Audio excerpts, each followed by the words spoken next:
Então, sejam todos bem-vindos no segundo Congresso Internacional de Tecnologia na Educação do Unisalesiano, e é com imenso orgulho que eu apresento aqui a professora doutora Kátia de Moura Graça Paixão, né, que vem nos abrilhantar com as suas reflexões em relação às práticas pedagógicas inclusivas, uma escola aberta à diversidade. Uma temática extremamente necessária e importante,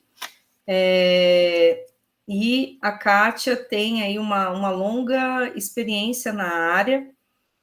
Ela é doutora em educação na linha de educação especial pela Unesp de Marília e mestre em psicologia na Unesp de Assis, na linha da infância e realidade brasileira, com formação inicial em pedagogia, também pela Unesp, no campus de Marília.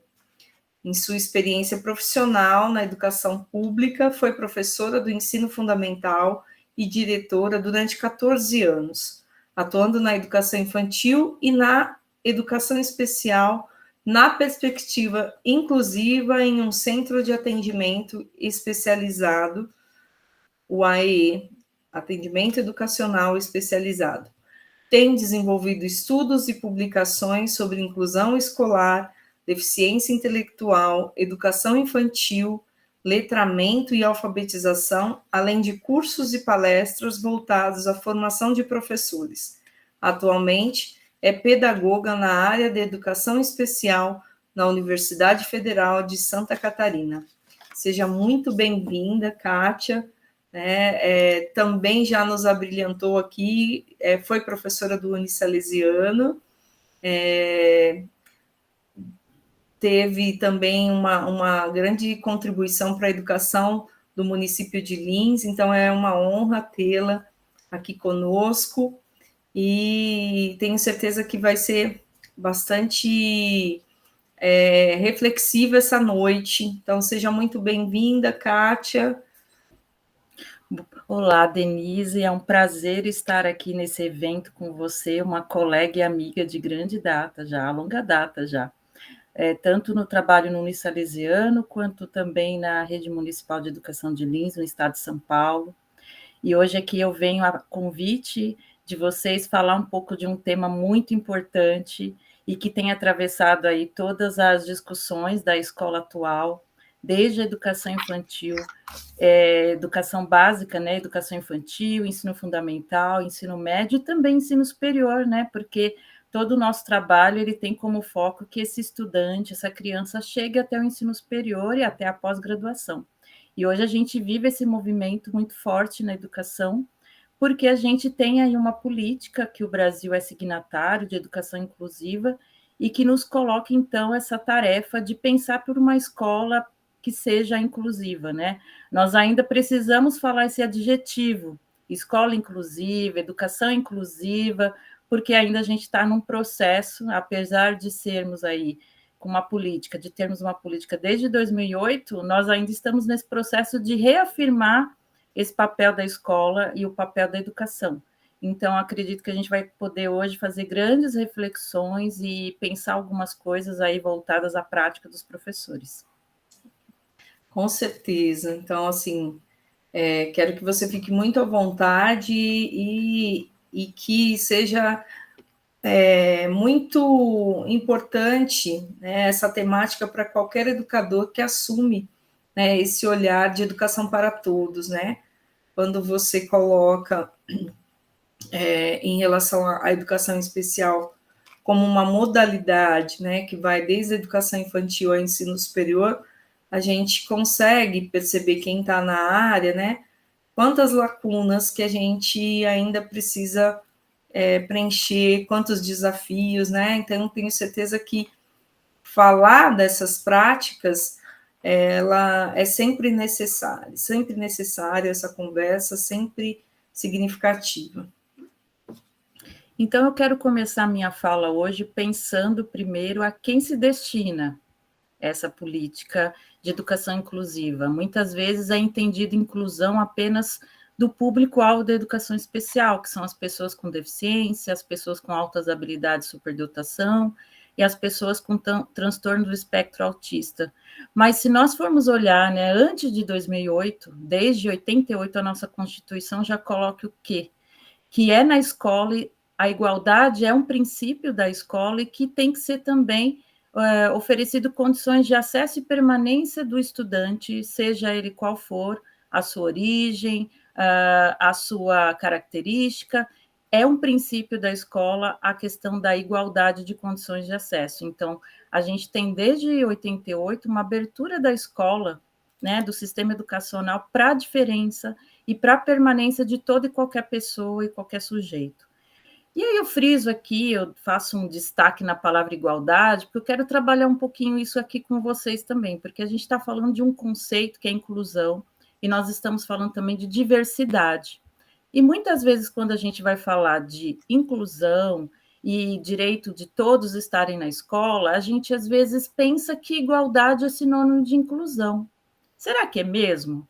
Então, a gente tem aqui num slide imagens de pessoas em faixas etárias, etnias, origens diversas, né? E eu faço aqui algumas perguntas. Será que nós somos mesmo todos iguais? Né? Será que nós aprendemos do mesmo modo, da mesma forma? Será que todos têm os mesmos interesses? Temos também as mesmas necessidades? Realizamos ações, tarefas do mesmo modo e no mesmo tempo?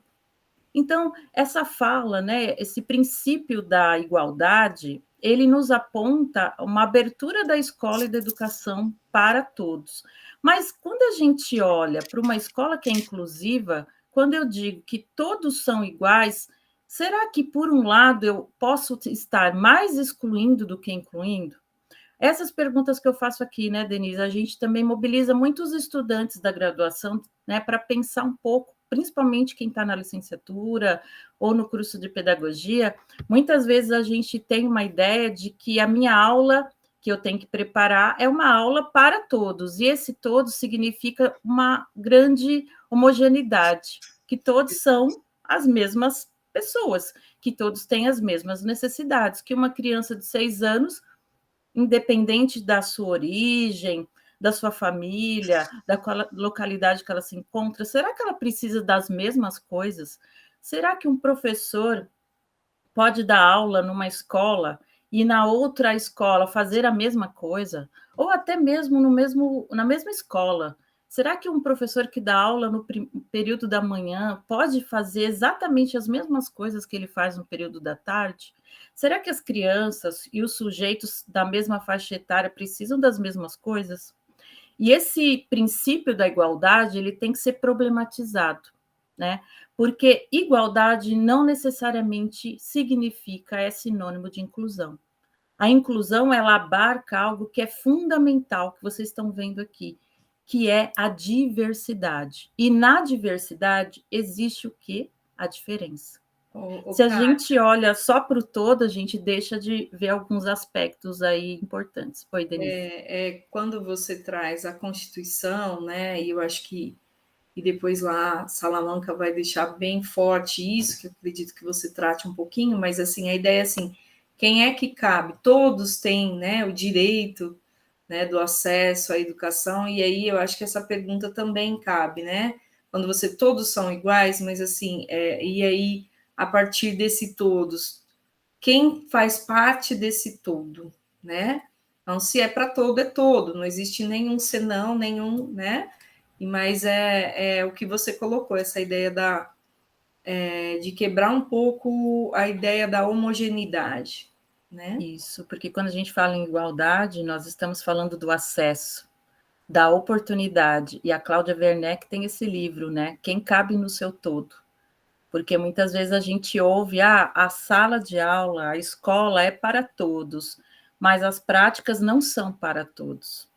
A igualdade, às vezes, está no acesso, ou às vezes até ainda não é garantida. Né? A Declaração de Salamanca vai dizer, né, da importância da escola ter como princípio a diversidade, e para isso fazer a inclusão. Mas a gente vai percebendo que muitas vezes, né, nesse processo que a gente vive, não deveria ser um processo, mas sim já é, né, a verdade já é uma política instituída no Brasil. a gente ainda fica se perguntando em alguns momentos, né?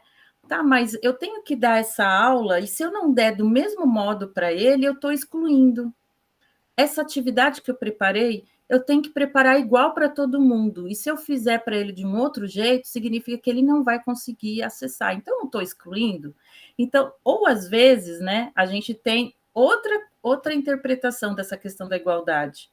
Olha, mas se ele não tiver algo diferente, ou se ele tiver algo diferente aqui no grupo, as outras crianças não vão ficar interessadas em fazer isso, não vai prejudicar o grupo, né? Então, essa ideia de igualdade, de massa homogênea, ou seja, de um grupo que é, na verdade, muito abstrato, né? Esse todo e o que é igual é um conceito muito abstrato, né?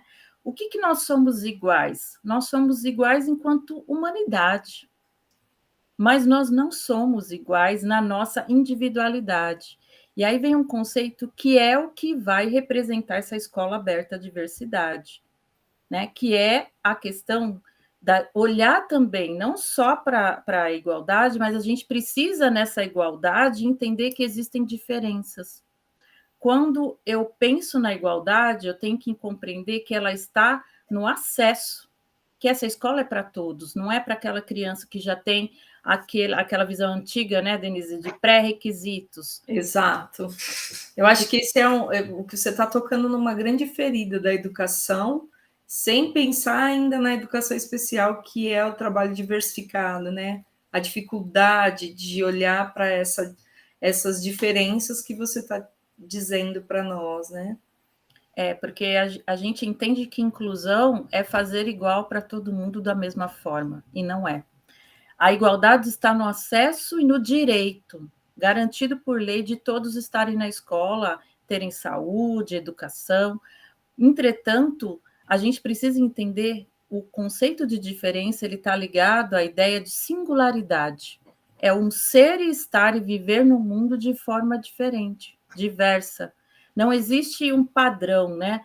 Um padrão de que um sujeito se desenvolve da mesma forma e que uma criança tem que fazer exatamente as mesmas coisas, ou que um grupo de crianças de 6 anos ou um grupo de crianças de 12 anos todos estão fazendo ao mesmo tempo as mesmas coisas e aprendendo a mesma coisa, né?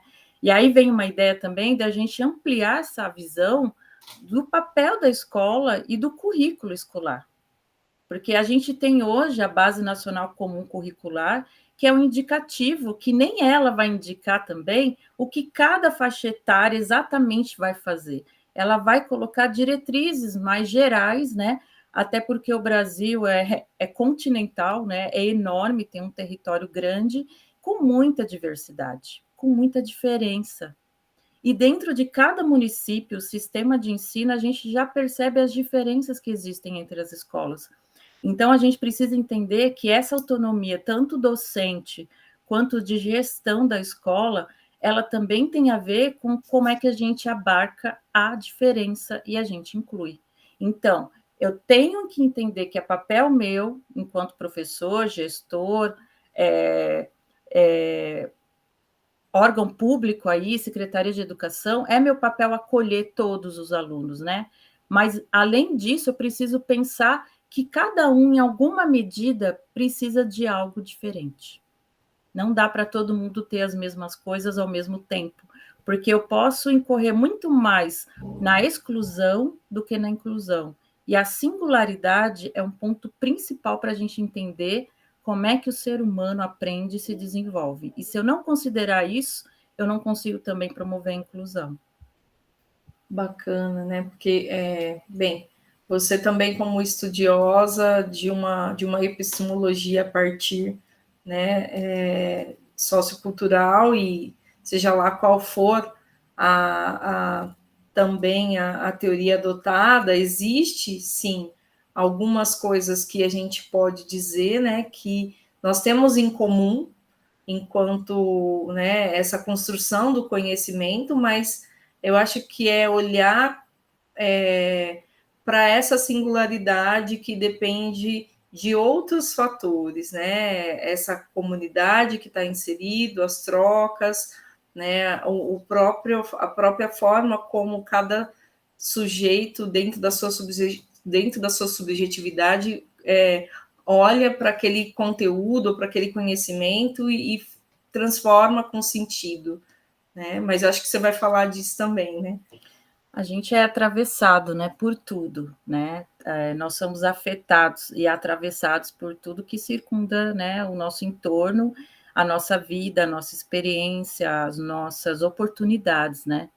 Nem todo mundo tem a mesma oportunidade, portanto, a gente não pode olhar para o sujeito como ele mesmo irresponsável pelo seu processo de desenvolvimento. Então, quando eu digo que existem singularidades que não estão relacionadas somente ao sujeito, a gente precisa olhar, como você bem falou, do contexto, né, onde essa criança, esse sujeito está inserido. E muitas vezes, quando a gente olhou para a diferença na escola, né, muitas vezes, quando eu considerei, vamos supor que eu parto da ideia de que se ele tem um diagnóstico, eu preciso oferecer algo diferente. Às vezes, a diferença curricular ou a flexibilização do currículo está ligada ao diagnóstico. Mas se a inclusão não se diz, não se remete somente às pessoas com deficiência, e se a diversidade é um princípio humano, as abordagens e as metodologias pedagógicas, elas precisam considerar que todos são diferentes, né? Agora, se eu parto de que é esse sujeito que é diferente, o que eu acabo fazendo? Todos são iguais, portanto, só um, dois alunos são diferentes, então eu ofereço para eles um currículo alternativo, e muitas vezes um currículo totalmente desvinculado do que o grupo daquela turma, daquela faixa etária, daquela sala, daquele momento, né, da aprendizagem, da escolarização, está aprendendo, está fazendo. E aí a gente tem uma visão da diferença que vai separar o que é diferente e não entender que todo mundo ali é diferente. Ou eu tenho também uma ideia de que ele é diferente, mas, entretanto, todos têm que seguir o mesmo currículo, e esse currículo é único, e que ele tem que ser mais validado, mais importante, predominante do que a necessidade que as pessoas têm, ou os alunos têm, os estudantes têm. E essas duas visões, que são visões que não são inclusivas da diferença, promovem o quê? Um currículo totalmente diferente. Eu sou diferente, ou entendo que o aluno é diferente, então, portanto, eu vou ter experiências que não fazem parte do coletivo a que eu faço parte, né? Do que eu estou mais integrado, talvez, ou mais excluído do que incluído. Às vezes a gente vê isso na própria inserção da criança, do aluno na escola. Ele chega, então a igualdade do acesso chega até ele, entretanto, a diferença dele é feita para que ele seja mais excluído do que incluído.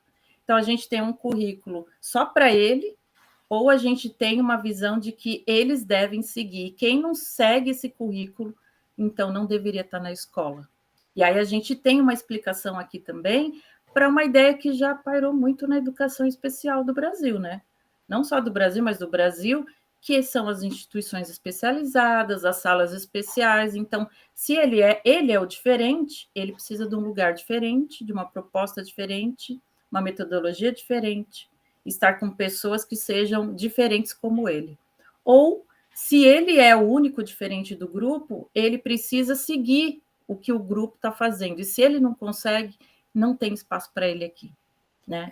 Então, você tocou numa... Né, eu falo, são os pontos históricos da educação especial, né? Então, olhando por esse ângulo, a gente ainda nem chegou de verdade, verdadeiramente, no patamar da inclusão, né? Se a gente, né, levanta uma bandeira por todos os documentos oficiais, por todas as legislações, né, buscando essa inclusão, então a gente está fazendo muito mais a exclusão e talvez a integração, mas não, né, essa educação nessa perspectiva de inclusão, né? Quando você diz, né, que eu diferencio o currículo, mas de uma maneira inadequada e pensando, né, não nas possibilidades diversas de uma sala, mas eu vou fazendo adequações e isso também não é legal. Exato, e a gente tem uma política de 2008 que quase foi modificada a partir de 2019, né, que a gente tinha um decreto de uma nova política de educação especial que partia exatamente desse princípio que eu estou dizendo aqui, que nós temos um currículo oficial e que ele tem que ser acompanhado pelo grupo de estudantes, de alunos, de crianças, e quem não se adequa, então deve estar num outro lugar. E a gente ouviu, inclusive, falas, né, de que as crianças ou os alunos com deficiência atrapalham o desenvolvimento das outras crianças, né? E as pesquisas vão apontar totalmente ao contrário disso, tanto do ponto de vista desse sujeito com deficiência, quanto daqueles que não têm deficiência e que têm um desenvolvimento típico.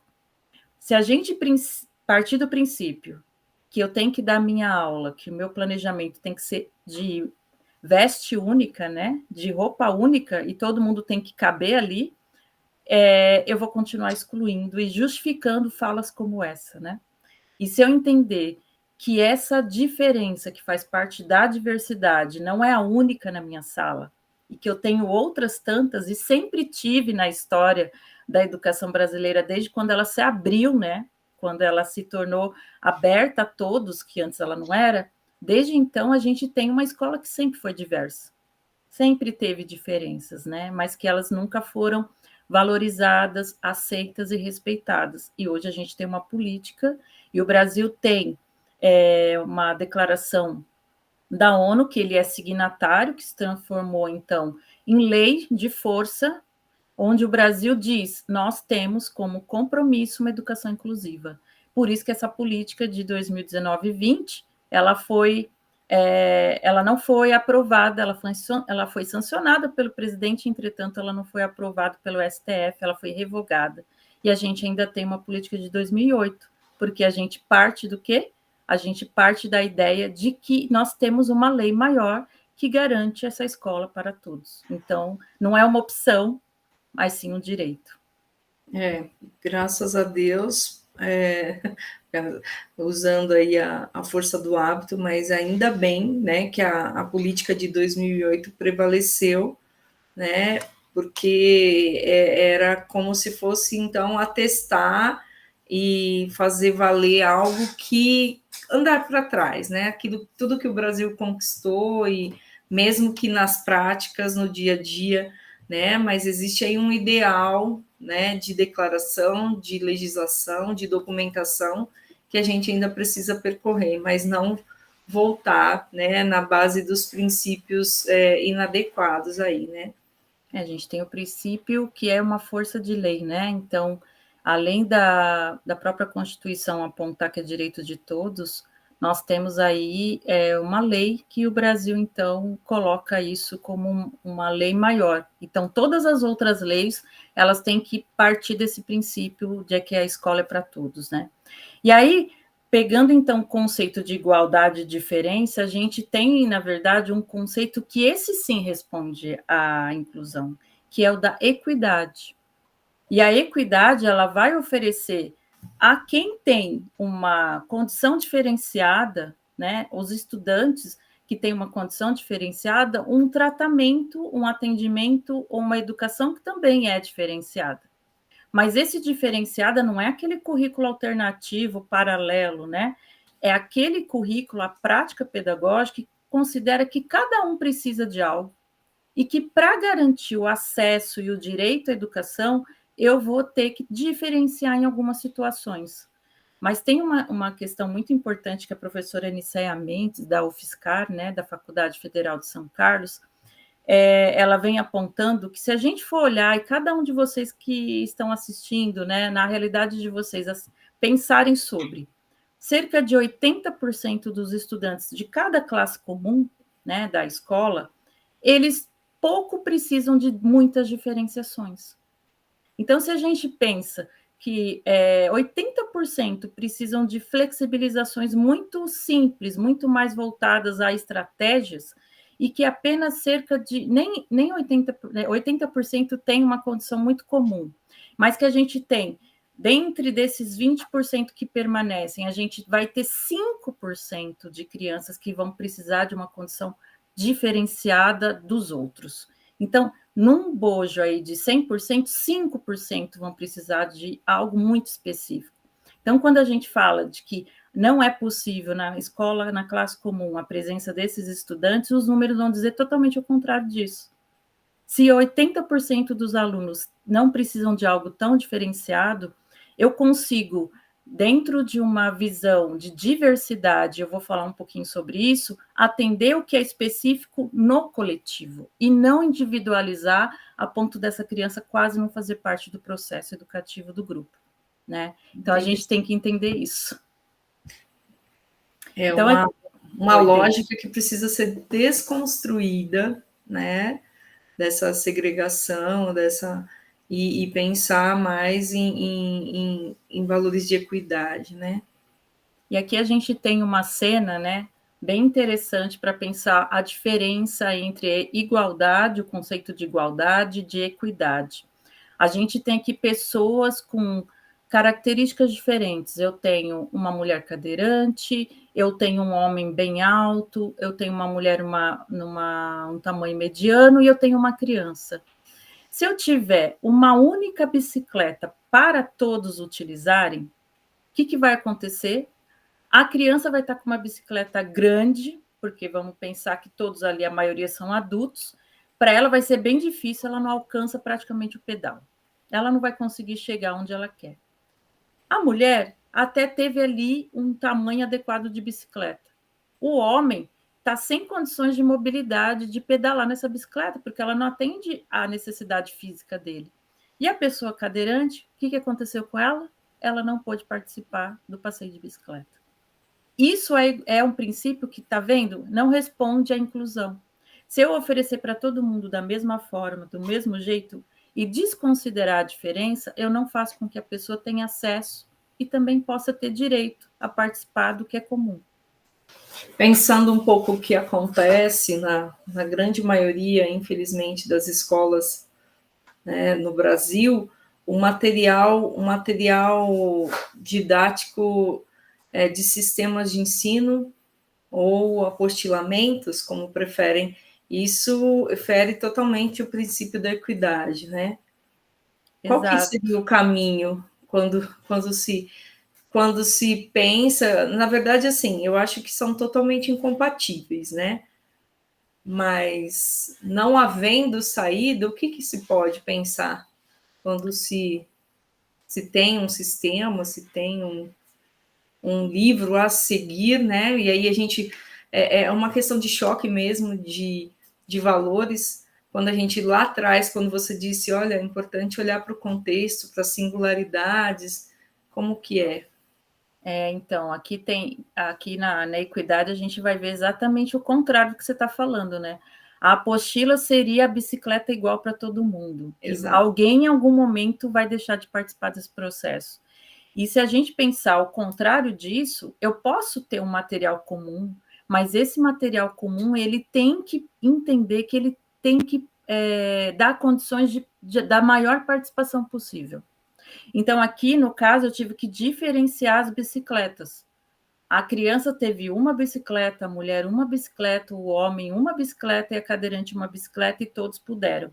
Agora, vamos pensar, se a gente tem um material desse, que desconsidera as diferenças, o que vai acontecer na prática do professor, né, Denise?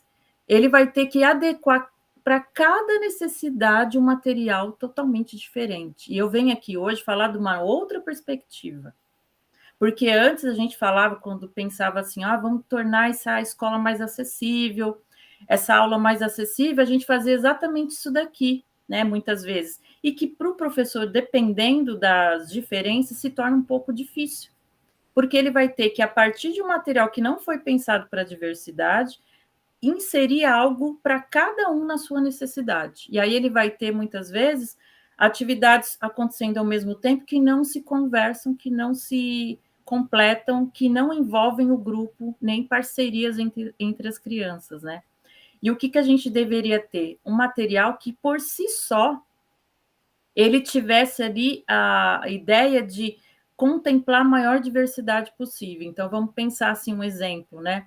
Eu tenho um texto no livro didático, um texto, vamos lá, para o primeiro ano do ensino fundamental, Esse texto, ele tem aí uma estrutura grande, talvez, ele não é um texto curto, não é uma parlenda, é um texto maior. Aí, o que acontece com uma criança de 6 anos, né? Que está iniciando esse processo de alfabetização? Ela vai depender de alguém para ler para ela, ou ler com ela, ou que ela faça essa tentativa. Mas vamos supor que eu tenho uma criança que tem uma necessidade que ela tem uma deficiência visual. Como é que ela vai poder usar esse mesmo material? Não vai ser possível usar esse mesmo material. A gente vai ter uma criança, por exemplo, com um transtorno do espectro autista. Ela não fala, vamos supor que ela não tenha fala verbal. Como é que ela vai fazer a leitura se o professor entende que leitura é só leitura em voz alta, por exemplo? E como é que ela vai parar na carteira e ler um texto muito grande que ela não está nem ainda dentro desse processo de alfabetização? Então, veja, é um material, é um texto que possivelmente ele nem, às vezes, nem fala sobre essa faixa etária, essa infância. Ele não considera um elemento lúdico ou interessante para a criança. Ele também vai vir dele outras propostas que sejam muito voltadas a escrever. Então, a gente vai ter só uma linguagem explorada, que é a escrita. Não vamos ter recursos visuais, auditivos. Então, a gente deveria ter, tem até um pessoal da Universidade Federal Rural do Rio de Janeiro, a professora Márcia Plett, que fez, então, um estudo, ela até publicou esse estudo, sobre o livro didático acessível. Está sendo feita essa discussão. Bacana. Do quanto é importante pensar no material que o MEC também produz e vai para as escolas. As coisas precisam estar alinhadas, né? O que a política, né, vigente, as normas, né, que são dadas em relação ao material didático, embora, né, quando se fala em ensino particular, eles têm uma certa autonomia, mas é bem interessante todos esses aspectos e para a gente pensar, né, sempre o que é mais coerente entre o que a gente defende, a nossa prática e o que a gente faz realmente, né? E é muito importante a autonomia docente, né, Denise, que Exatamente. É garantido por lei, e o trabalho do professor é um trabalho intelectual, não é um trabalho de fazer tarefas. Exatamente. Né? Então, planejar e pensar a partir do que ele vive naquele cotidiano com aquele grupo é onde está a autonomia e o trabalho intelectual do professor, e que a gente não pode abrir mão, né, dessa autonomia docente, que é o que nos faz diferentes, né? O que nos possibilita provocar o desenvolvimento dos alunos que a gente tem ali. É esse trabalho intelectual, de pensar em cada um, em todos e em cada um. Quando a gente fala da igualdade, existe a ideia do todos, mas eu estou aqui marcando, é o todos e o cada um. Então, a nossa sala de aula é uma grande bandeira colorida, assim como a gente está vendo aqui, de vários rostos, corpos, cores, cabelos, etnias, né? E aí tem uma ideia agora que eu vou trazer para vocês, que agora a gente não vai falar mais de adaptação curricular, que era essa ideia de, o material não é muito legal, mas vamos tentar ver o que eu posso fazer com esse material. A ideia é que o próprio material que é comum seja o mais rico possível, porque ele entende que todos são diversos. Então, como é que eu vou atender essa especificidade? Eu vou fazer propostas que são diferenciadas.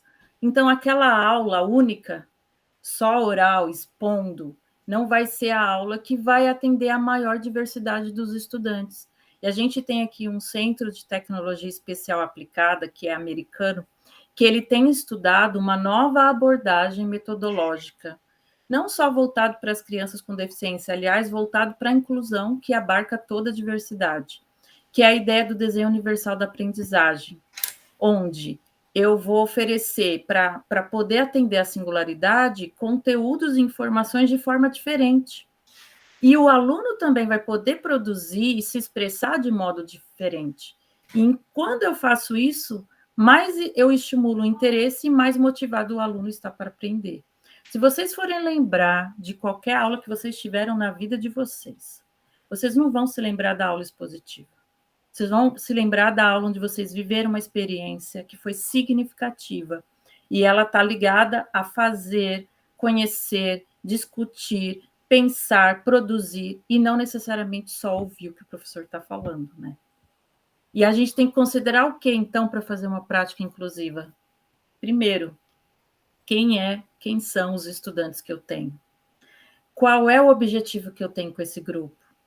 E quais são as possíveis barreiras que eu posso ter nesse planejamento que podem impedir o acesso dos meus alunos? Então, se eu tenho um aluno que ele não tem fala verbal e eu vou fazer uma atividade que envolve a leitura em voz alta, somente oral, ou que envolve contar coisas, como é que esse aluno vai participar? Existe ali uma barreira. E quais são os recursos que eu vou escolher para dar esse conteúdo, essa aula? Eles precisam ser os mais potencializadores da maior parte dos alunos. E que barreiras eu posso eliminar? Tá, eu preciso ainda falar oralmente com as crianças, eu preciso ainda pedir que elas se expressem, mas como é que eu posso fazer para eliminar essa dificuldade ou essa exclusão do meu aluno nessa atividade?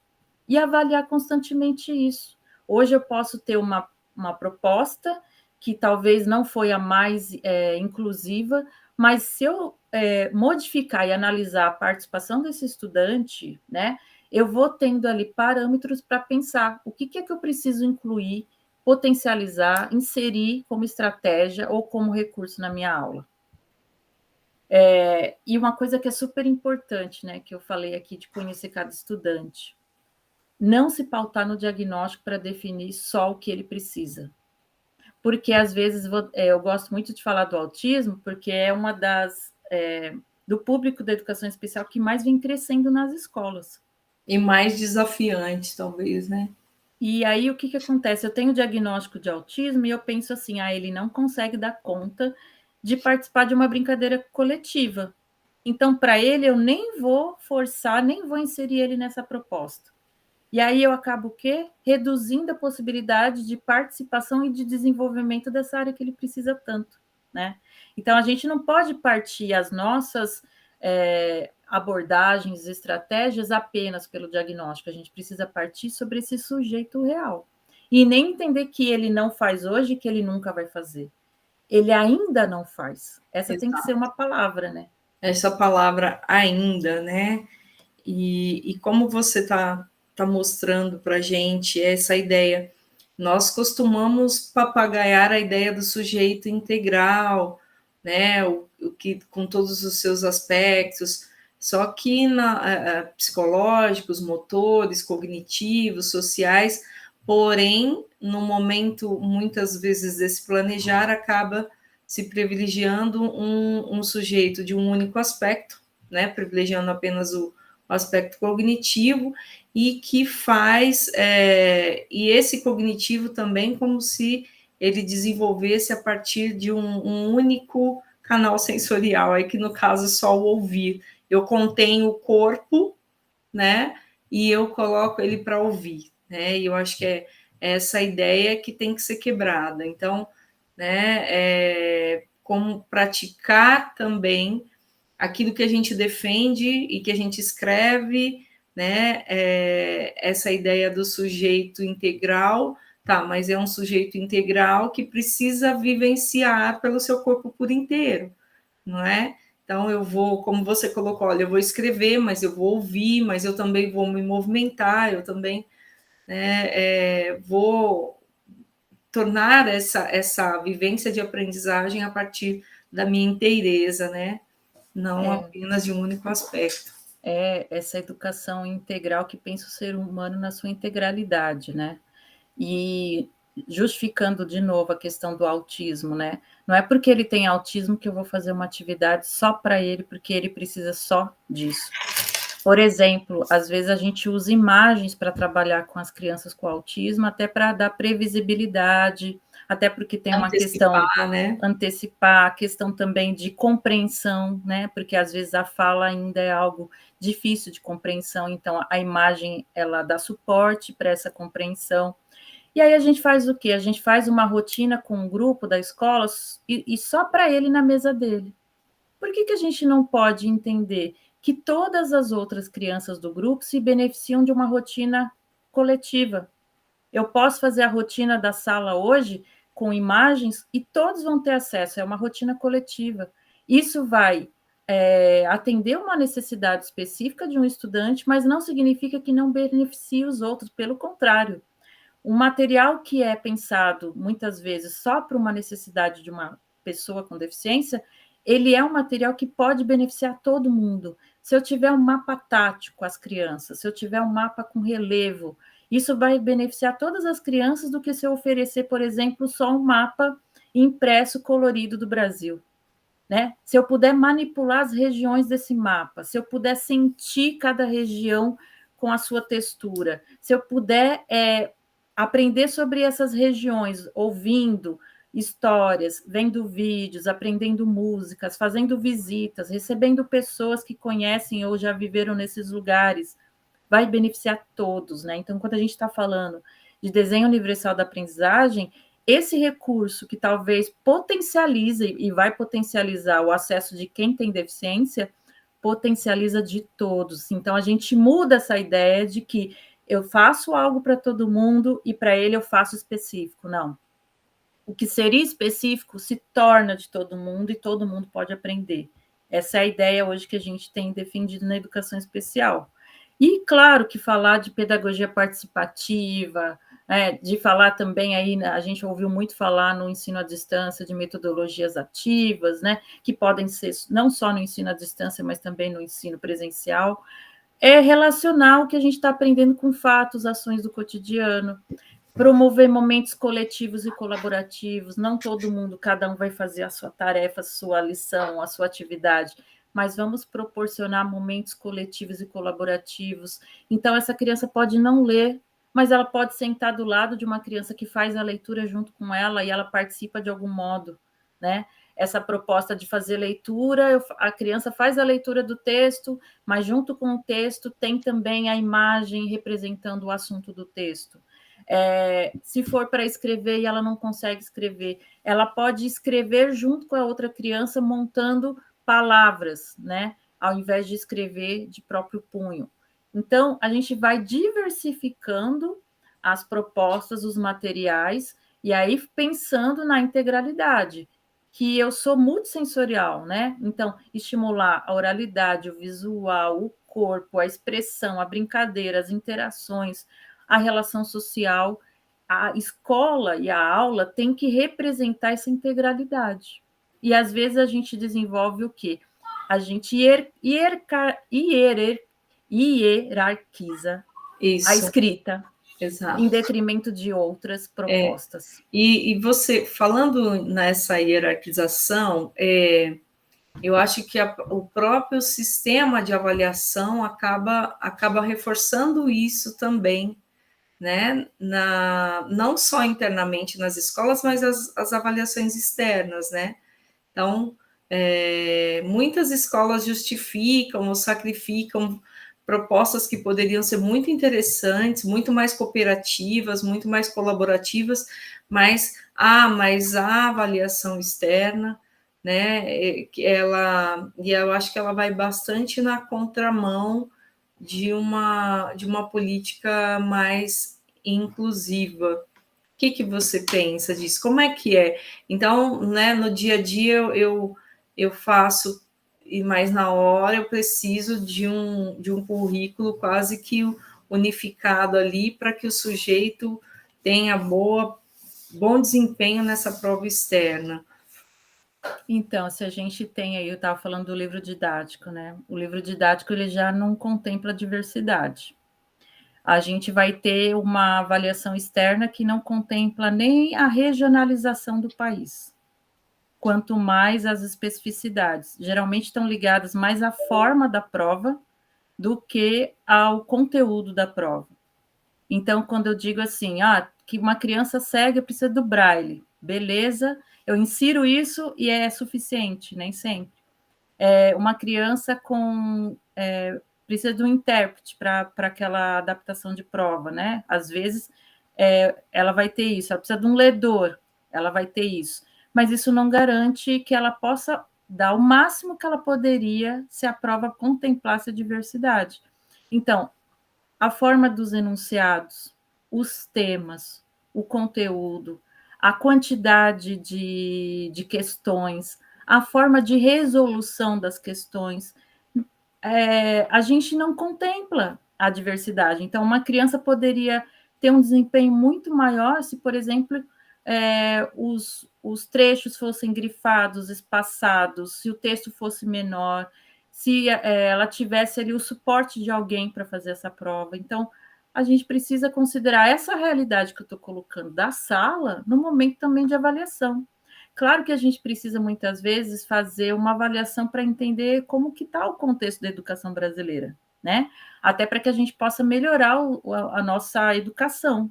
Entretanto, se eu desconsidero que o ser humano é diverso, eu estou indo na contramão do que o Brasil é signatário, que é a política de inclusão.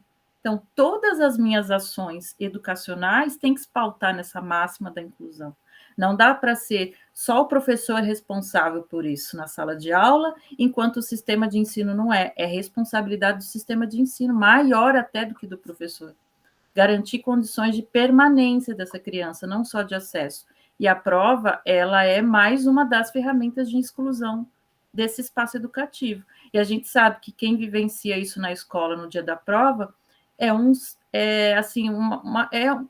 momento muito triste da nossa educação, né, dessa criança não poder participar de um processo, não entender o porquê que ela não pode fazer parte, ou não entender por que ela, né, parece que ela que não está dando conta, e não que a prova não pensou nessa criança, né. A gente, de novo, culpabiliza a criança pelo próprio fracasso dela, né.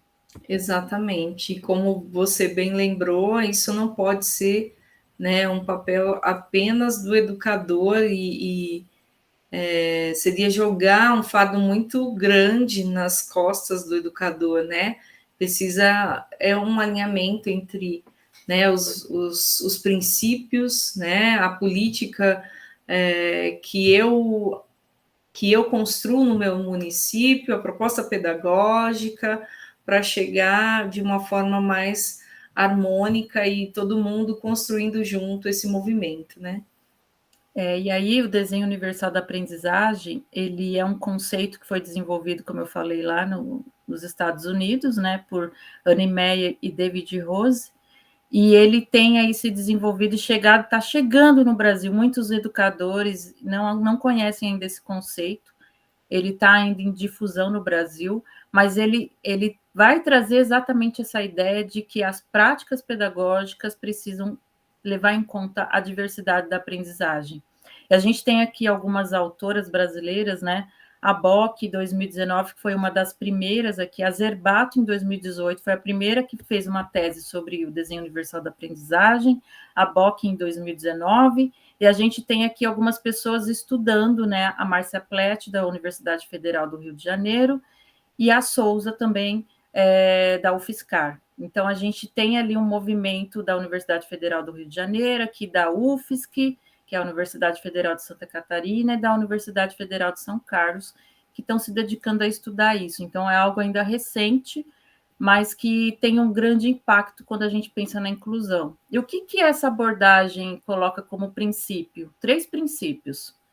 Que para eu desenvolver uma prática inclusiva, né, voltada a essa ideia da diversidade, eu tenho que oferecer múltiplos meios de envolvimento e engajamento. Quando eu perguntei lá para vocês, que aula que vocês lembram da escola, da faculdade, enfim, isso é porque tem um alto nível de envolvimento e engajamento dos estudantes, da sua participação. Então, trouxe motivação e deu sentido. O porquê que eu estou estudando isso, para que eu estou estudando isso, né? E isso tem que ser uma preocupação não do estudante, do aluno, tem que ser do professor. Eu tenho que gerar motivos, eu tenho que dar sentido. Então, quando eu planejo a aula, eu tenho que partir de algo que seja interessante e mobilizador, né? Então, isso é um princípio. Outro princípio é múltiplos meios de ação e expressão. Então, como é que eu vou apresentar, né, as possibilidades dessa criança dizer como é que ela aprende? Como a gente falou da prova em larga escala, ela desconsidera múltiplos meios de ação e expressão, que a gente pode se expressar de formas diferentes daquilo que eu aprendi. Uma criança pode fazer um desenho e me dizer muito do que ela entendeu. A outra pode fazer uma frase, a outra um texto, a outra um cartaz, a outra uma colagem, a outra um teatro. Então, se eu oportunizar vários modos de expressão, eu vou entender que o desempenho, o desenvolvimento dessa criança vai corresponder muito mais à realidade do que quando eu não ofereço ferramentas para isso. E aí vem uma questão importante: como é que eu apresento esse conteúdo, essa informação? Aula de modelo único exclui, porque ela não entende que existe uma diversidade. Quanto das nossas aulas elas são voltadas só à oralidade? Se eu falei que 80% dos alunos não precisam de muitas mudanças, né, diferenciações, quanto por cento da nossa aula é verbal, do nosso dia a dia? Pegando as crianças de educação infantil, que é algo assim que me interessa bastante, o quanto elas permanecem nas salas de aula, né? Talvez sala de aula nem deveria ser esse nome na educação infantil. Quanto tempo elas permanecem nesse espaço? E quando elas saem de um, vão para outro. Salas, hoje já tem mudado, né? Salas de referência, muitos lugares já colocam como salas de referência, mas exatamente, acaba, talvez, e não basta só mudar o nome, né? Não pode ser, é esse movimento que você está dizendo da importância de variar, né? De trazer essa diversidade de formas, né, de conhecer. E isso implica espaços, tempos, organizações diferenciadas, né? Contextos, né, de aprendizagem diferenciado, Exato. né? Contextos, os territórios educativos, né?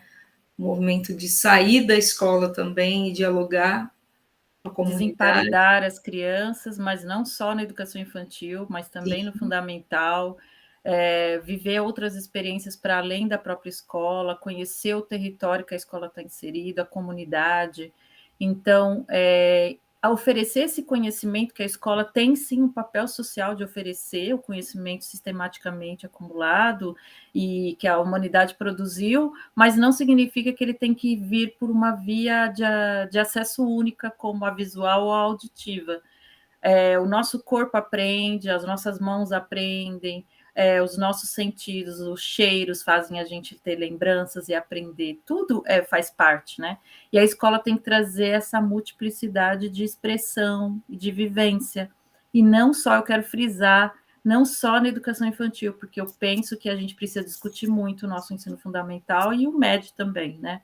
Assim como o superior, né? Eu acho que tem muitas coisas que a gente acaba levando de ter essa vivência da educação infantil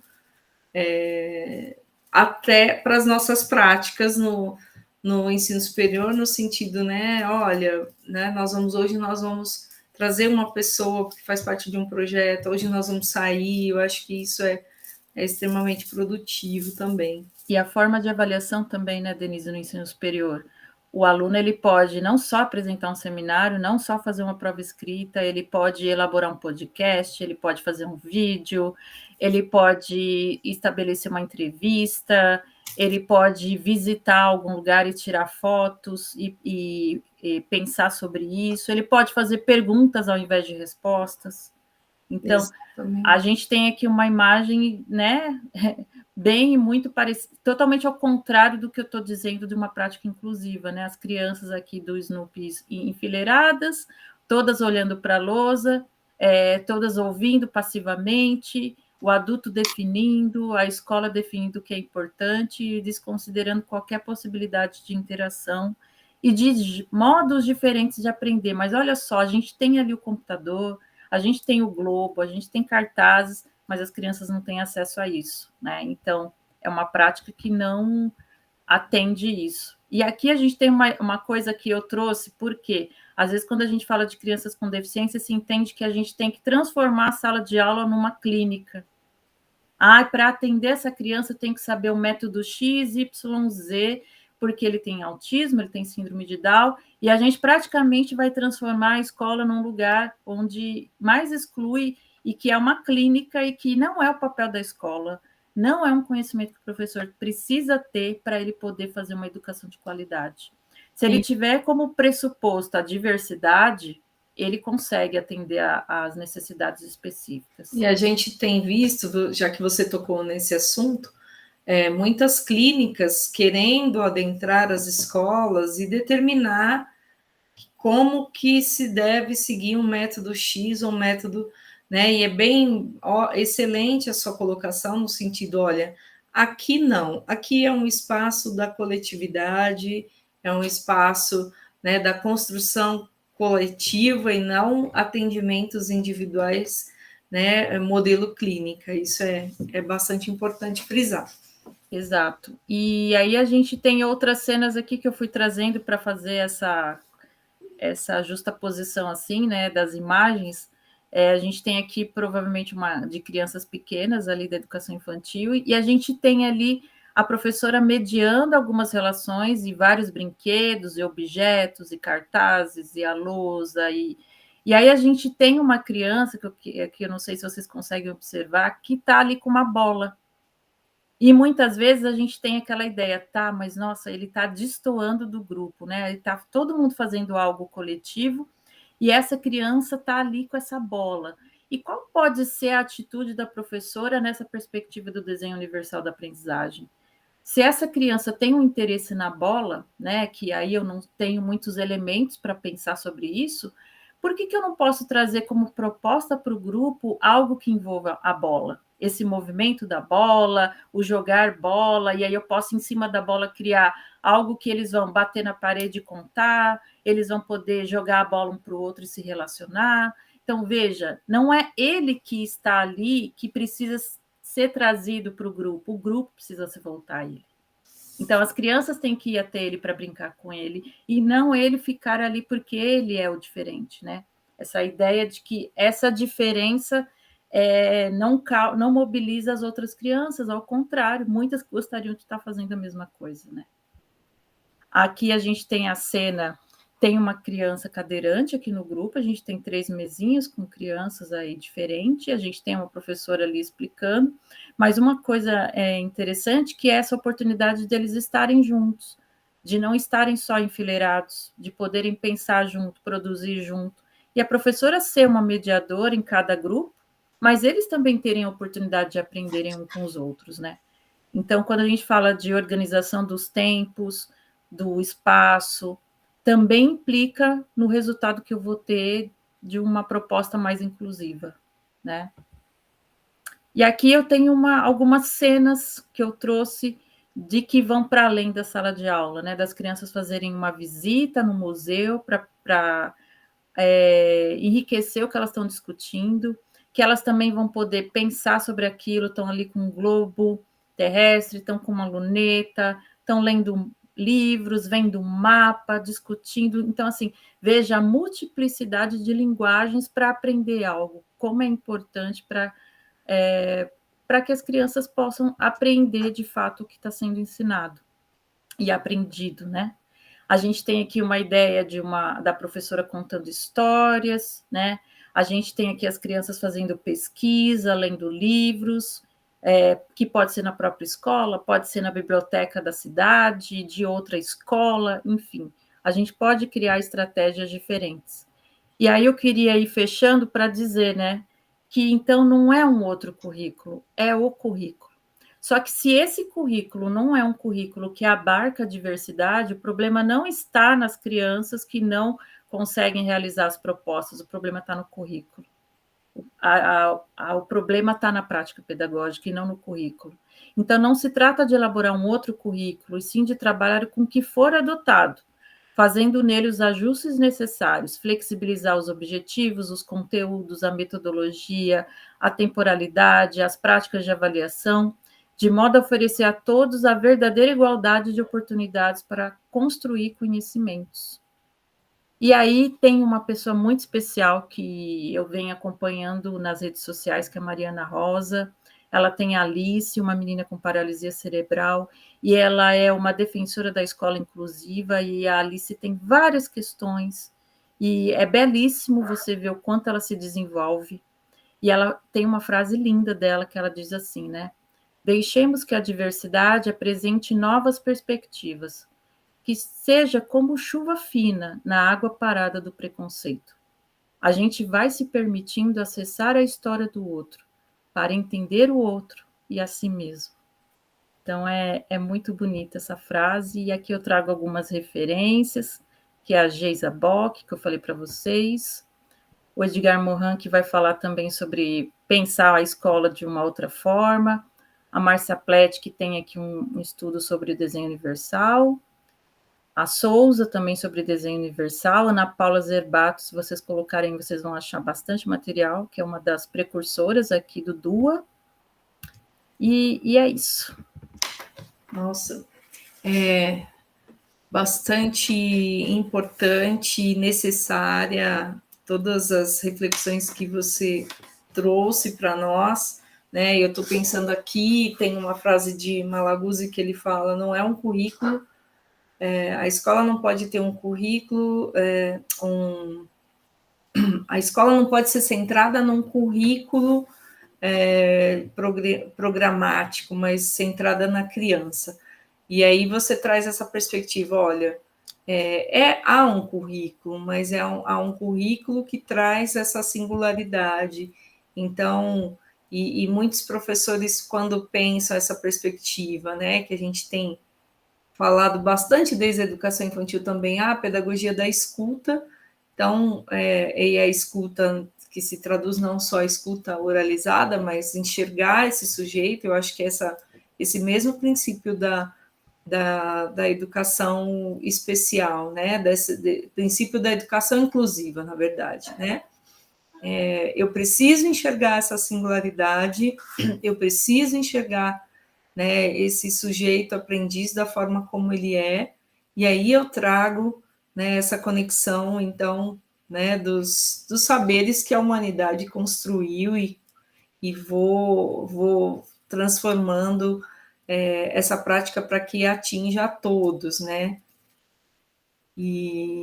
Mas extremamente importante essas considerações. Eu acho que esse conceito que você trouxe também do DUA é um aprendizado novo que precisa ser melhor estudado, né? Como você colocou, é muito mais comum a gente pensar já na adequação, na adaptação, e o desenho universal de aprendizagem, eu acho que ele casa melhor, então, com aqueles princípios, embora ele veio depois, mas aqueles princípios que desde lá, né, desde 2008, estão sendo defendidos pela política, ou mesmo aquilo que é marcado já desde a Constituição, né, como que é difícil fazer, né, quantos desafios temos para essa educação para todos, mas que é possível, né?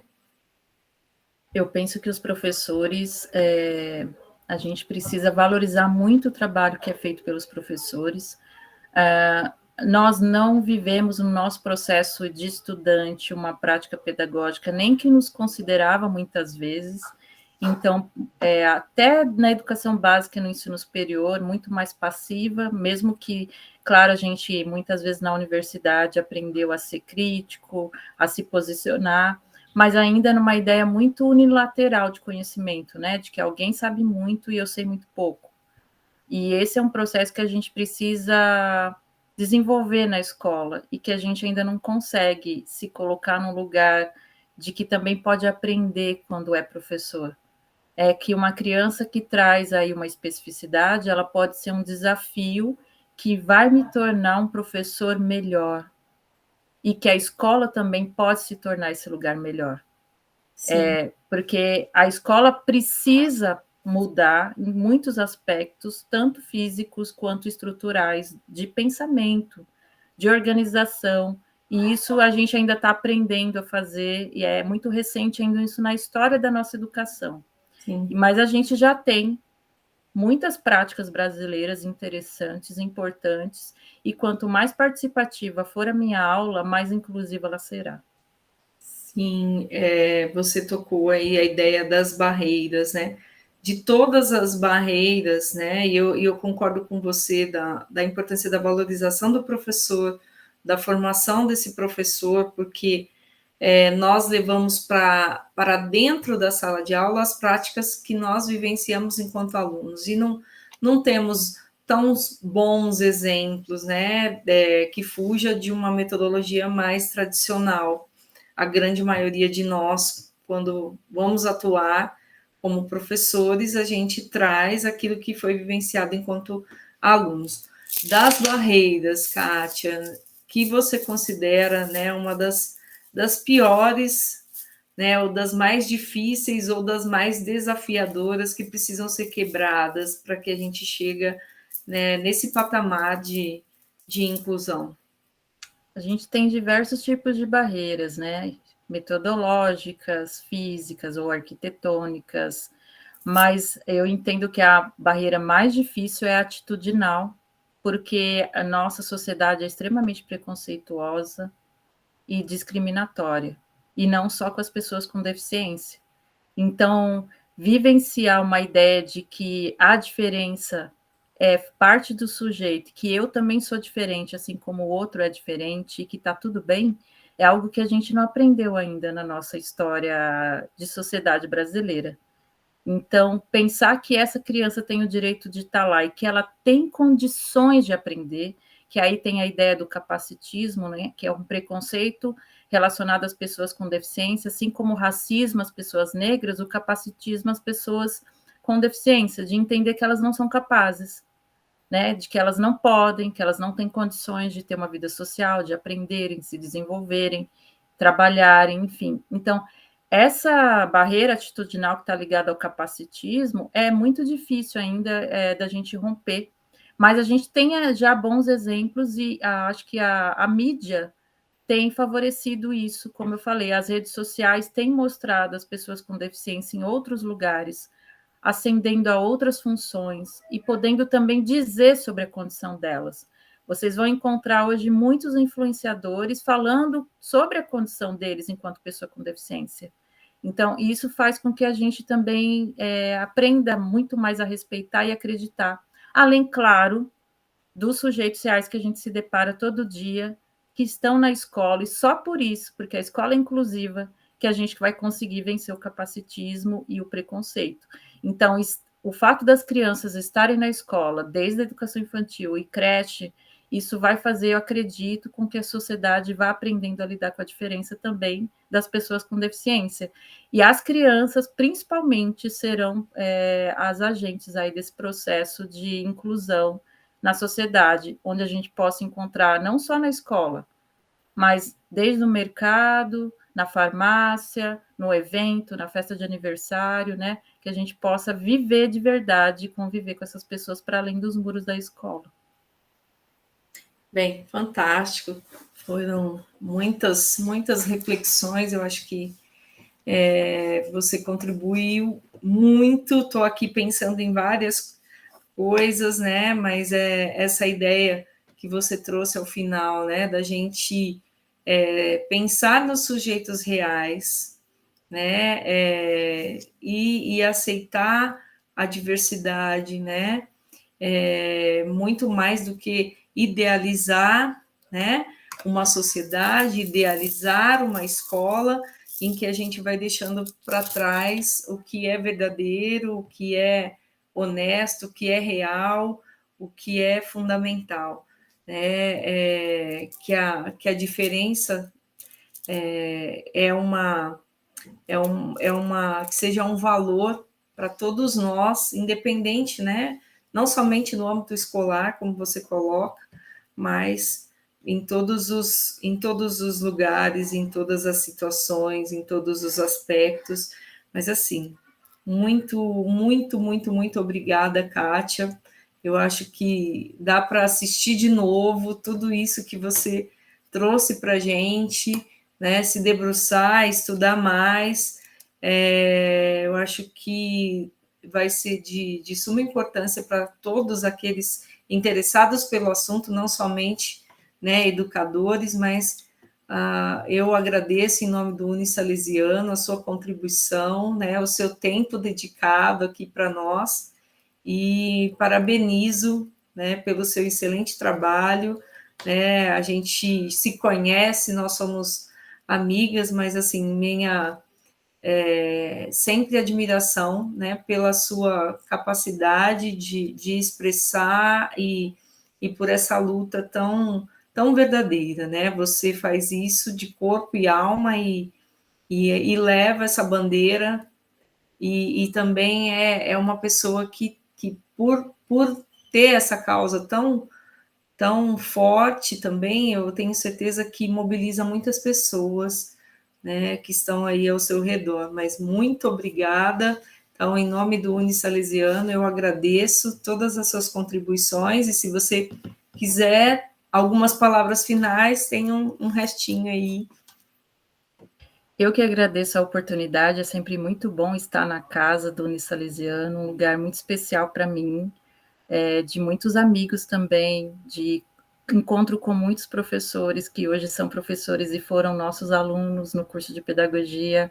E nós, sem lembrar também, né, Kátia, estou lembrando que o Unisalesiano fez parte de um sonho muito importante, né, e um papel muito importante na educação inclusiva no município de Lins, marcando história, em que, né, a Kátia à frente como diretora de um núcleo de atendimento educacional especializado, na ocasião também eu como supervisora, e toda a equipe que fez parte do Unisalesiano, sonhando junto, uma equipe multidisciplinar, né, da área de educação física, psicologia, terapia, fisioterapia e pedagogia. Então, o Unisalesiano também tem a sua contribuição na educação especial e marcou história, né? Exatamente. E o lugar e com as pessoas que eu mais aprendi sobre tudo que eu estou falando aqui, e onde, assim, não que eu comecei, né, porque as crianças chegaram até as escolas e isso me fez